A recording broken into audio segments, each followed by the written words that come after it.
Hello everyone, आज हम देखेंगे क्लास 11 के फिजिक्स को। वीडियो शुरू करने से पहले हम लोग देख लेते हैं कि इसका सिलेबस क्या है और कितने चैप्टर इसमें पढ़ने हैं। तो अभी तक आप लोगों ने 10 क्लास में एनसीईआरटी का एक बुक पढ़ा होगा, ठीक है। तो अब यहाँ पे एनसीईआरटी का आपको दो बुक मतलब दो पार्ट देखने को मिलेगा। दोनों बुक मिला के टोटल 15 चैप्टर होंगे आपके, ठीक है। फर्स्ट चैप्टर में आपको सिर्फ बेसिक थ्योरी, न्यूटन के बारे में, ये सब के बारे में पढ़ना होगा। वो आप खुद से पढ़ लेंगे बुक से ही। हम लोग स्टार्ट करेंगे वीडियो को सेकंड चैप्टर से, ठीक है। सेकंड चैप्टर से हमारा इंपॉर्टेंट हो जाता है, यहीं से हम लोग यूनिट, डायमेंशन, जितने भी फार्मूला है, फार्मूला कैसे बनता है, एरर क्या होता है मेजरमेंट में, वो सब हम लोग यहाँ से देखना शुरू करते हैं, पढ़ना शुरू करते हैं। तो 11 क्लास का फिजिक्स का ये सबसे पहला वीडियो है। इसके बाद और भी वीडियो मिलता रहेगा। तो चलिए वीडियो को शुरू करते हैं।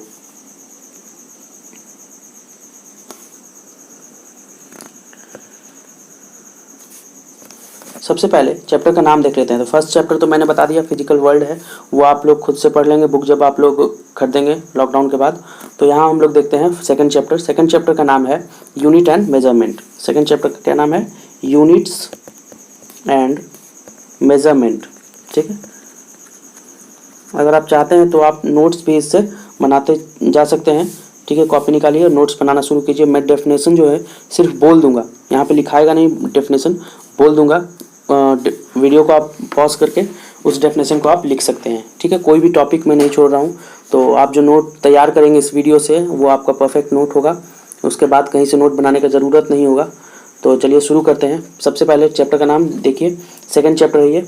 चैप्टर का नाम हो गया यूनिट्स एंड मेजरमेंट। यहाँ यूनिट और मेजरमेंट में बेसिकली एरर हम लोग देखेंगे। तो नया ये टॉपिक है, ऐड किया हुआ है, 3-4 साल से ये चल रहा है। तो देखते हैं पहले यूनिट। उससे पहले फिजिक्स पढ़ रहे हैं तो फिजिक्स का डेफिनेशन भी जानना जरूरी है। तो फिजिक्स देख लेते हैं, फिजिक्स क्या है। डेफिनेशन आप लिख सकते हैं, इसको सुन लीजिए, वीडियो को पॉज कर लीजिए और लिख लीजिए। फिजिक्स किसको बोलते हैं? जब हम लोग किसी भी नेचुरल फेनोमेनन को, जो भी हमारे अगल बगल चारों तरफ पूरे ब्रह्मांड में जो भी नेचुरल फेनोमेनन हो रहा है, घटना हो रहा है, उस घटना को हम लोग क्या करते हैं? मैथमेटिकली स्टडी करते हैं, है ना। उसको मैथमेटिक्स के टर्म में हम लोग समझना शुरू करते हैं, तो उसी को हम लोग फिजिक्स बोलते हैं, ठीक है। तो इंग्लिश में क्या लिखेंगे? It is the mathematical study of natural phenomenon taking place. तो नेचुरल फेनोमेनन जो भी हो रहा है उसका मैथमेटिकल वर्जन जो हम लोग पढ़ते हैं उसी को हम लोग कहते हैं फिजिक्स, ठीक है। उसके बाद दूसरा टॉपिक हमारा आता है फिजिकल क्वांटिटी, ठीक है। ये बहुत इंपॉर्टेंट यहाँ से हो जाता है, 10 क्लास में भी आप लोगों ने पढ़ा होगा। Physical quantity, physical quantity second topic है आपका। फिजिकल क्वांटिटी क्या होता है? फिजिकल और क्वांटिटी दो वर्ड है। क्वांटिटी का मतलब कोई भी सब्सटेंस जिसको हम लोग क्या करेंगे? मेजर करेंगे, वही आ जाएगा आपका किसमें? Physical quantity. तो दुनिया में जितने भी चीज़, जितने भी क्वांटिटी जिसको आप मेजरमेंट के लिए यूज कर रहे हैं या मेजर कर रहे हैं, जिसको मेजर कर सकते हैं, उसको हम लोग कहते हैं फिजिकल क्वांटिटी, ठीक है। इसका डेफिनेशन होगा all those quantities which can be measured, all those quantities which can be measured are known as physical quantity, ठीक है। अब है तीसरा टॉपिक आपका फिजिकल क्वांटिटी का। दो पार्ट होता है फिजिकल क्वांटिटी का। कितना पार्ट है? 2 पार्ट, ठीक है। 2 पार्ट क्या क्या है? 2 पार्ट। तो पहला है न्यूमेरिकल वैल्यू। किसी भी क्वांटिटी को आप नाप रहे हैं तो एक तो होगा उसका न्यूमेरिकल वैल्यू, ठीक है ना, न्यूमेरिकल वैल्यू। और दूसरा होगा उसका यूनिट, किसमें आप उसको मेजर कर रहे हैं। जैसे आप अगर कपड़ा खरीदने गए, है ना, मार्केट में कपड़ा अगर लेने गए हैं तो उस कपड़े को आपको मेजर करेगा, मेजरमेंट होगा मीटर के हिसाब से, 1 मीटर, 2 मीटर, 3 मीटर, ठीक है। तो उसमें हम 3 मीटर अगर बोले, कपड़ा 3 मीटर, तो ये जो 3 हुआ, ये 3 हो गया आपका न्यूमेरिकल वैल्यू। और जो ये मीटर हुआ, मीटर क्या हो गया? यूनिट। अब इसमें समझने वाली बात है, ये मीटर आया कहाँ से? मीटर जो है हम लोग मेजरमेंट के लिए पहले से ही यूनिट बना के रखे हैं। साइंटिस्ट लोगों ने एक यूनिट बना दिया, उसी यूनिट से सब लोग एक दूसरे को कंपेयर होगा, जो भी है उसको हम लोग क्या करेंगे? कंपेयर करेंगे। उसी को हम लोग क्या कहते हैं? यूनिट। बजाज के पास जो कपड़ा दुकान है उसके पास देखते होंगे एक लोहे का रॉड होता है, एक फिक्स लेंथ होता है उसका, उसी से आपको कपड़े को कंपेयर किया जाता है, मेजर किया जाता है। तो यूनिट क्या है? एक मेजरमेंट का या कंपेयर करने का एक तरीका है ना। उस तरीके को हम लोग बोलते हैं यूनिट। ये डिपेंड करता है कि किस तरह का फिजिकल क्वांटिटी आप ले रहे हैं। जैसे अगर लेंथ ले रहे हैं, आप लेंथ को मेजर कर रहे हैं तो आप मीटर यूज़ कीजिएगा, सेंटीमीटर यूज़ कीजिएगा। अगर आप टेम्परेचर मेजर कर रहे हैं तो उसके लिए आप क्या यूज़ कीजिएगा, केल्विन, सेल्सियस यूज़ कीजिएगा। और अगर आप वेट ले रहे हैं, वेट, तो वेट के लिए आप क्या यूज़ कीजिएगा, केजी यूज कीजिएगा, किलोग्राम, ग्राम। तो ये सब जो है यूनिट है पहले से जिसका डेफिनेशन हो चुका है, डिफाइन हो चुका है। जैसे राजा महाराजा के ज़माने में क्या होता था कि अगर एक फुट का बात होता था उस समय, है ना, फुट या फीट, तो उसका क्या मतलब होता था, जो राजा है उसका जो पैर है, पैर का जो लेंथ है ना, उसी को मान लिया जाता था एक फुट के बराबर। अब राजा चेंज हुआ तो हाइट भी चेंज होगा, हाइट चेंज होने से एक फुट का जो है पूरा सिस्टम बदल जाता था।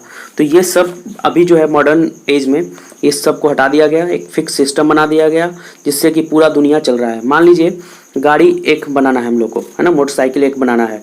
अब मोटरसाइकिल का जो पार्ट्स है बहुत सारा, वो हर जगह अलग अलग है। साइकिल बनाना है, हर उसका अलग अलग पार्ट्स है। तो पार्ट कहाँ कहाँ से लाना है, लाया जाएगा, उस पार्ट को यहाँ पे ला के असेंबल किया जाएगा इंडिया में। तो अब उस पार्ट का लेंथ हमको, अगर मान लीजिए इतना एक छोटा सा कोई टुकड़ा चाहिए, कोई एक मटेरियल चाहिए, वो आ रहा है हमारा अमेरिका से, ठीक है, इंडिया में।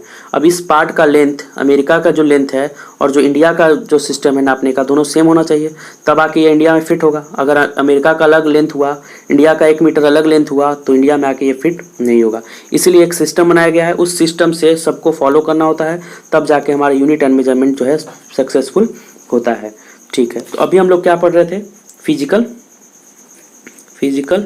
क्वांटिटी। कितना टाइप, इसका पार्ट कितना बताया मैंने, 2, एक न्यूमेरिकल वैल्यू और दूसरा यूनिट। तो न्यूमेरिकल वैल्यू मतलब जो भी आपका अलजेब्रिक वैल्यू है, न्यूमेरिकल वैल्यू को आप डिफाइन कैसे करेंगे, चलिए ठीक है, न्यूमेरिकल वैल्यू को आप डेफिनेशन लिखिए। Numerical value, it determines magnitude of the physical quantity. ये मैग्नीट्यूड बताएगा, मैग्नीट्यूड मतलब मात्रा बताएगा, ठीक है। यूनिट का डेफिनेशन लिखिए, unit, it determines property of the physical quantity. Unit से आपको प्रॉपर्टी पता चलेगा, किसका, फिजिकल क्वांटिटी का। 2 हो गया। अब हम लोग जो है यूनिट सिस्टम पढ़ेंगे। एक और डेफिनेशन आप यूनिट का लिख सकते हैं, यूनिट का एक और डेफिनेशन आप लिख सकते हैं, लिखिए यूनिट का डेफिनेशन एक और। Unit, measurement of a physical quantity in its comparison with a standard of same nature, then that standard taken for comparison is known as unit। तो जिससे आप कंपेयर कर रहे हैं उसी को हम लोग क्या कहते हैं, यूनिट। अब यूनिट से बनता है यूनिट सिस्टम। यूनिट सिस्टम क्यों बनता है, क्योंकि अब हमारे पास सिर्फ लेंथ नहीं है मेजरमेंट करने को, बहुत सारा चीज़ है मेजरमेंट करने को। पुराने ज़माने में तो कुछ होता था, लंबाई हो गया, है ना, फिर उसका वेट हो गया, कितना भारी है, ठीक है, टाइम हो गया, 3 चीज़ मेजरमेंट होता था। लेकिन अब जो है बहुत, जैसे जैसे स्टडी जो है हमारा एडवांस होते जा रहा है, हमारे पास बहुत सारा सिस्टम है, बहुत सारा फिजिकल क्वांटिटी है जिसको हम लोग को मेजरमेंट करना होता है। तो वो हम लोग सब एक एक करके यहाँ पे देखेंगे। चलिए यूनिट सिस्टम देखते हैं। यूनिट सिस्टम का आप लोग डेफिनेशन लिखिए पहले। यूनिट सिस्टम किसको बोलते हैं, unit system, if units of 2 और more quantity are given at a time under any rule, then this is known as unit system. क्या मतलब इसका, कि अब अगर आप बहुत सारा यूनिट, है ना, 2, 3, जैसे मान लीजिए लेंथ का यूनिट, टाइम का यूनिट और वेट का यूनिट, इन तीनों को एक ही समय में किसी रूल के अकॉर्डिंग, किसी नियम के अकॉर्डिंग साथ में लिख देते हैं एक बार में, ठीक है। तो इसी को हम लोग बना देते हैं क्या, एक यूनिट सिस्टम। 3 चीज़ एक ही बार लिख दिए, एक रूल में, एक नियम में बना बांध दिए इसको, तो उसको हम लोग बोलेंगे यूनिट सिस्टम। तो अभी तक कितना यूनिट सिस्टम हमारे पास मौजूद है वो हम लोग देख लेते हैं। तो अभी तक हम लोग के पास 4 यूनिट सिस्टम है, 4 यूनिट सिस्टम। एक एक करके सब सिस्टम के बारे में पढ़ेंगे। लिख लीजिए, there are 4 types of unit system. First number, सबसे पहला सिस्टम CGS। सबसे पहला सिस्टम क्या है, CGS सिस्टम। इसको नोट डाउन कीजिए। C4 क्या हो जाएगा, G4 क्या होगा और S4 क्या होगा, पढ़ा होगा आपने 10th क्लास में, तो आप जानते होंगे। C4 सेंटीमीटर, G4 ग्राम और S4 सेकंड। तो एक हो गया लेंथ का, एक हो गया वेट का और एक हो गया टाइम का। दूसरा हमारा सिस्टम आता है, ये अभी बहुत यूज होता है कहीं कहीं। उसके बाद FPS। इस सिस्टम में क्या होगा, F4 फीट या फुट, है ना, P4 पाउंड, पाउंड यूज होता है वेस्टर्न कंट्रीज में, और S4 सेकंड। ये सिस्टम हो गया दूसरा सिस्टम। तीसरा सिस्टम है हमारे पास MKS सिस्टम, MKS सिस्टम। इसमें क्या है MKS सिस्टम में, M फॉर फिर से वही metre, K for kilogram, kilogram, और S फॉर सेकंड। तो ये 3 सिस्टम हुआ। इनमें से अब जो है इंडिया में बहुत कम यूज हो रहा है। इंडिया में क्या बहुत जगह पे ये सब यूज नहीं हो रहा है, जो जनरल यूज हो रहा है, क्योंकि 3 से ही काम हम लोग को चलने वाला नहीं है। तो हमारे पास अब नया सिस्टम बन गया है, उसको हम लोग बोलते हैं 4th नंबर पे, जो कि बहुत इंपॉर्टेंट है, SI सिस्टम। SI सिस्टम, आपको इसका फुल फॉर्म बताना है, कमेंट करके इसको फुल फॉर्म इसका बताइए। SI सिस्टम, SI सिस्टम के बारे में हम लोग पूरा जानकारी यहाँ पे लेंगे, क्या क्या है ऐसे सिस्टम में। जैसे कि ऊपर में 3 जो सिस्टम हम लोगों ने पढ़ा, क्या क्या पढ़ा, एक CGS, दूसरा FPS और तीसरा MKS। तो SI में क्या है, जो 3 है पहले वाले उसमें 3 है। यहाँ पे SI में क्या है, तो SI में 7 सिस्टम है। टोटल कितने हैं, 7 सिस्टम। तो यहाँ पे देखिए मैं लिख देता हूँ, एक तरफ फिजिकल क्वांटिटी और दूसरा तरफ उसका यूनिट। तो सबसे पहला जो यूनिट है फिजिकल क्वांटिटी है वो है लेंथ को किस में मेजर करेंगे, मीटर में, ठीक है। दूसरा मास को किस में मेजर करेंगे, तो मास को मेजर करेंगे केजी, मतलब किलोग्राम में। तीसरा आपका टाइम को किस में मेजर करेंगे, सेकंड में। ये 3 हो गया जो पहले से आ रहा है। चौथा हम लोग देखते हैं 4th नंबर, ये आप लिखते जाइए, इसको याद रखिएगा। 4th नंबर है आपका टेम्परेचर को किस में मेजर करते हैं, तो है तो 3, लेकिन मेन कौन है, तो केल्विन है। केल्विन को किससे डिनोट करेंगे, K से, ठीक है।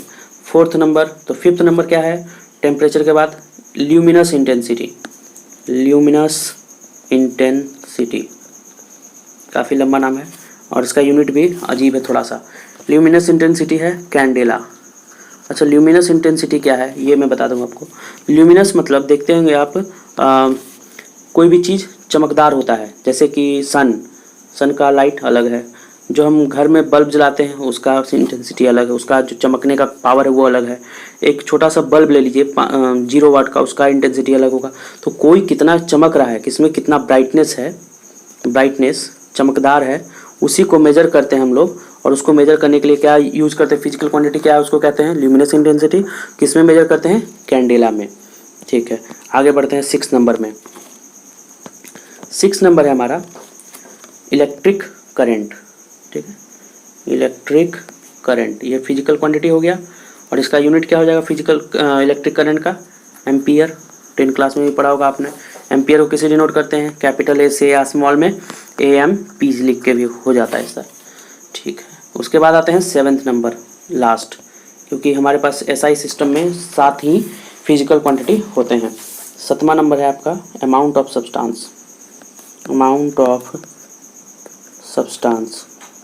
सब्सटेंस में क्या होगा, तो अमाउंट ऑफ सब्सटेंस को आप लोग मोल कंसेप्ट आप लोगों ने 9th क्लास में पढ़ा होगा, ठीक है। Number of moles is equal to क्या निकालते थे, गिवन वेट इन ग्राम, है ना, याद होगा अगर, given weight in gram by atomic weight या फिर मॉलिक्यूलर वेट, ये निकालते थे, वही है आपका अमाउंट ऑफ सब्सटेंस। तो ये 7 फिजिकल क्वांटिटी मिलके, पहला कौन, लेंथ, दूसरा मास, तीसरा टाइम, चौथा टेम्परेचर, 5वां ल्यूमिनस इंटेंसिटी, 6ठा इलेक्ट्रिक करंट और 7वां जो है आपका वो होगा अमाउंट ऑफ सब्सटेंस। तो ये 7 जो है फिजिकल क्वांटिटी कहलाते हैं किसमें, यूनिट सिस्टम, कौन से यूनिट सिस्टम में, SI यूनिट सिस्टम में ये सब आता है।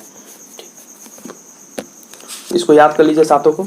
अब हम लोग आगे बढ़ते हैं, हमारा नेक्स्ट टॉपिक है क्लासिफिकेशन, फिर से फिजिकल क्वांटिटी का। ऐसे तो अभी हम लोगों ने यूनिट सिस्टम देखा, अब हम लोग फिजिकल क्वांटिटी को क्लासिफाई करेंगे। फिजिकल क्वांटिटी को देखिए, फिजिकल क्वांटिटी को 2 पार्ट में या 2 कैटेगरी में इसको अलग अलग रखा जाता है, ठीक है। There are 2 types of physical quantity. पहला जो है उसको हम लोग कहते हैं फंडामेंटल फिजिकल क्वांटिटी, और दूसरा है हमारा, उसको हम लोग कहते हैं डिराइव्ड फिजिकल क्वांटिटी। अलग अलग टाइप है। यहाँ पे यूनिट हम लोग पढ़ रहे हैं, उसके अकॉर्डिंग इसको करेंगे। एक होता है स्केलर और एक होता है वेक्टर, वो अलग डिवीजन है, ये अलग डिवीजन है। ठीक है, फंडामेंटल और डेराइव्ड में अंतर क्या है वो हम लोग यहाँ पे समझेंगे। किसका हम लोग डेफिनेशन अभी कैटेगरी पढ़ रहे हैं? फिजिकल क्वांटिटी का। दो फंडामेंटल और दूसरा डेराइव्ड। फंडामेंटल में समझिए क्या है। फंडामेंटल में टोटल एसआई सिस्टम, जो भी एसआई में है 7 सिस्टम है, वो सब किसके अंडर में आएंगे?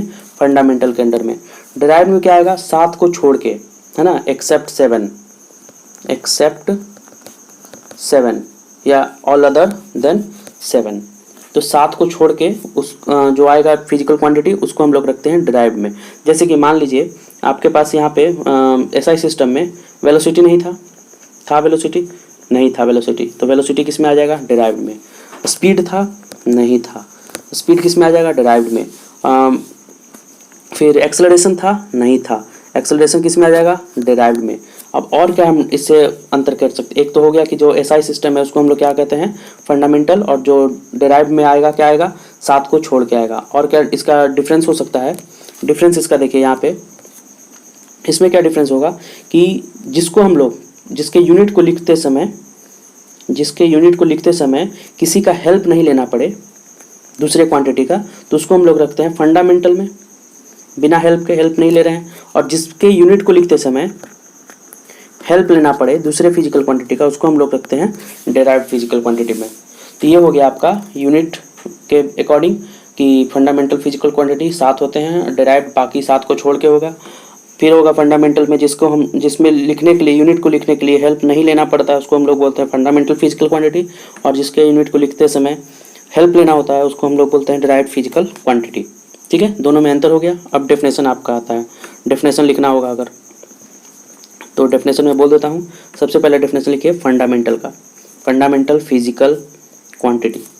ठीक है, those physical quantity which are independent, that is which are not based on any other for their expressing is called fundamental quantity. Okay, अगला है derived physical quantity का डेफिनेशन लिखिए। Those physical quantity which are expressed in terms of fundamental physical quantity are known as derived physical quantity. अगर हम लोग एक को दूसरे में derive कर रहे, यूज कर रहे हैं यूनिट लिखते समय, तो उसको derive बोलेंगे, और नहीं कर रहे हैं तो फंडामेंटल बोलेंगे। ठीक है, तीसरा भी एक होता है, ये तो 2 हो गया मेन टाइप, एक तीसरा भी पढ़ना होता है, उसको हम लोग बोलते हैं सप्लीमेंट्री फिजिकल क्वांटिटी। इसका एग्जांपल हम लोग देखेंगे डेराइव्ड का और फंडामेंटल का यूनिट जब लिखेंगे। अभी यूनिट तो हम लोगों ने फंडामेंटल का पढ़ लिया, ठीक है, डायमेंशन लिखते समय हम लोग डेराइव्ड को भी देखेंगे। तीसरा जो डिवीजन है किसका? फिजिकल क्वांटिटी का ही। फिजिकल क्वांटिटी का 2 डिवीजन हम लोगों ने पढ़ा। अब तीसरा डिवीजन जो होता है फिजिकल क्वांटिटी का, वो होता है सप्लीमेंट्री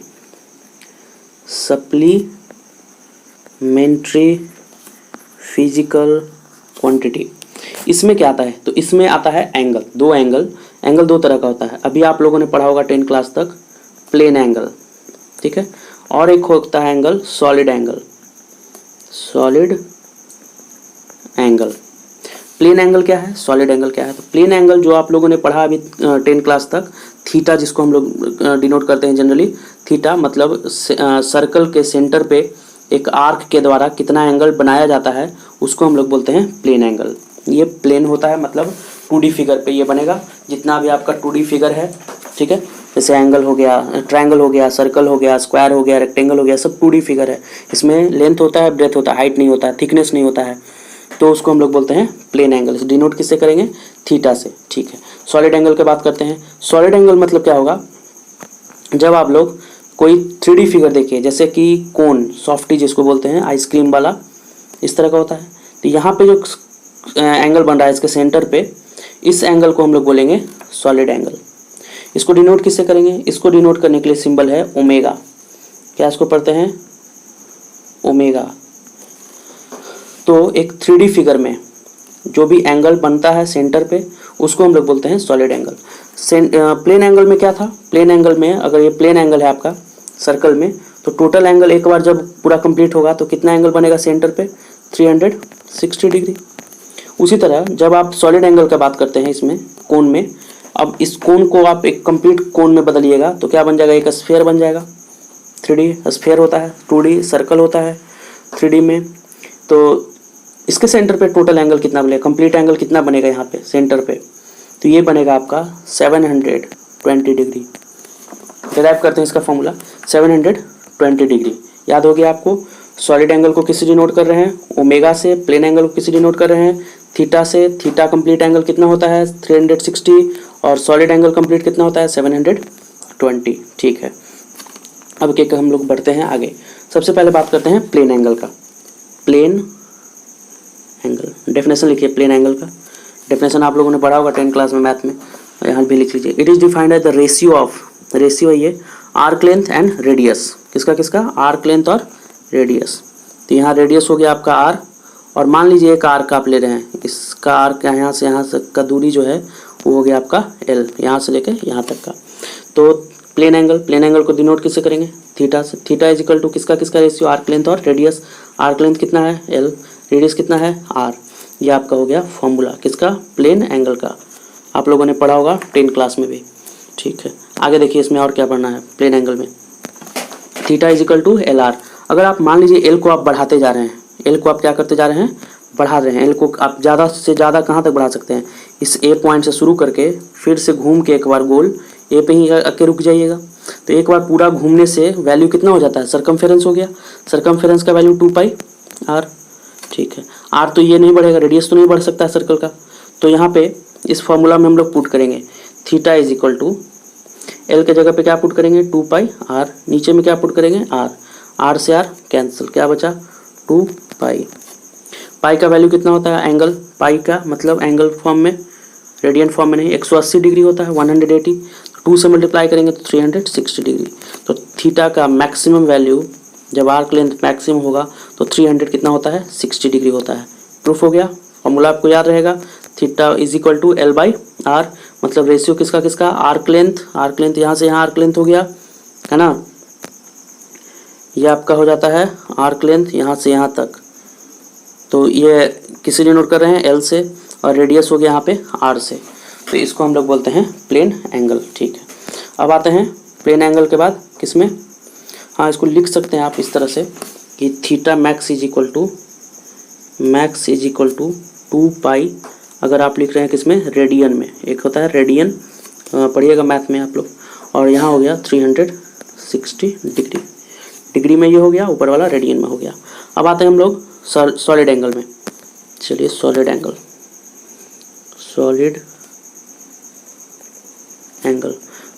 का भी डेफिनेशन होगा कुछ।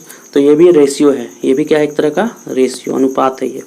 तो लिखिए इसका definition, it is defined as the ratio of surface area of sphere, किसका, surface area of sphere and square of its radius. चलिए फॉर्मूला लिख देता हूँ मैं। इसको डिनोट किससे करते हैं, मैंने बताया था ओमेगा से। ओमेगा डब्ल्यू लिख के ऊपर से घुमा देना है। तो एरिया, सरफेस एरिया ऊपर ए हो गया, और रेडियस कितना हो गया आर। ये हो गया आपका स्फेयर, ये स्फेयर है, सर्कल नहीं है स्फेयर है। तो यहाँ हो गया इसका रेडियस आर और इसका surface area A. Surface area का फॉर्मूला आपको पता होगा, ओमेगा इज इक्वल टू हो जाएगा, ए इज इक्वल टू होता है 4 पाई आर स्क्वायर। ये हो गया सरफेस। वॉल्यूम का होता है 4/3 पाई आर क्यू, आर स्क्वायर से आर स्क्वायर कैंसिल हो गया। 4 पाई का मतलब कितना हो जाएगा 4 इंटू पाई। ये हो गया आपका किसमें, रेडियन में। अब यहाँ रेडियन नहीं होगा, यहाँ होता है एसआई यूनिट इसका स्टेरेडियन। क्या होता है, स्टेरेडियन। उसका था रेडियन, इसका होता है स्टेरेडियन, याद रहेगा। ये हो गया सॉलिड एंगल। हाँ टोटल अगर डिग्री में बताना हो तो पाई का वैल्यू कितना होता है 180 डिग्री। 18 चौके 72 मतलब 720 डिग्री। तो ओमेगा का मैक्सिमम वैल्यू जो है, यहाँ लिख लीजिए मैक्सिमम, यहाँ भी लिख लीजिए इसको मैक्सिमम। तो मैक्सिमम वैल्यू 4 पाई या फिर स्टेरेडियन में, और 720 डिग्री में यहाँ पे होता है डिग्री। ये था आपका सप्लीमेंट्री फिजिकल क्वांटिटी। क्या था, हम लोग ये टॉपिक इसमें पढ़ रहे थे सप्लीमेंट्री फिजिकल क्वांटिटी में। देखिए ये था आपका सप्लीमेंट्री फिजिकल क्वांटिटी। कोई दिक्कत इसमें, ठीक है। अब हम लोग अगले वीडियो में पढ़ेंगे, क्योंकि वीडियो बहुत लंबा हो जाएगा। अगले वीडियो में हम लोग पढ़ेंगे डायमेंशन। दूसरा पार्ट इसका है डायमेंशन। ये हो जाएगा आपका डायमेंशन। तो डायमेंशन देखेंगे, ये बहुत मज़ेदार है। इसी में हम लोग पढ़ लेंगे डिराइव्ड फिजिकल क्वांटिटी, जो अभी हम लोगों ने पढ़ा डिराइव्ड फिजिकल क्वांटिटी। ठीक है, तो डिराइव्ड फिजिकल क्वांटिटी अगले वीडियो में, मतलब जिसमें क्या पढ़ना होगा, डायमेंशन। डायमेंशन में देखेंगे कैसे किसी चीज़ का हम लोग यूनिट निकाल सकते हैं और उसके मदद से डायमेंशन निकाल सकते हैं। सबसे पहले तो समझना होगा कि डायमेंशन क्या होता है, क्योंकि ये 10th क्लास के सिलेबस में अभी तक नहीं आया था। Okay, thank you.